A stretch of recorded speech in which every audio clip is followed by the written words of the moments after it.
Iran, America, Israel వారని న్యూస్లో మనం చూసే ఉంటాం.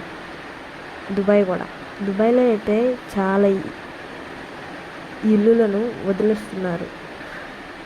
ఇరాన్ దుబాయ్ మీద మిసైల్స్ ఎలా వదిలినాయో ఈ వీడియో మీరే చూడండి. దుబాయ్లో ఇరాన్ మిసైల్స్ వదిలేరు దుబాయ్ మీద.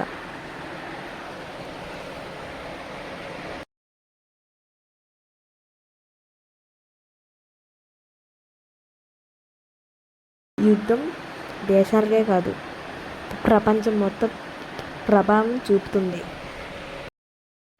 ఈ యుద్ధం ఆగిపోవాలని మనం ప్రేయర్ చేద్దాం. ఈ వీడియో ఇంతే, ఇక్కడితో అయిపోయింది. మరిన్ని వీడియోస్ కోసం ఈ video please subscribe and like. Bye bye.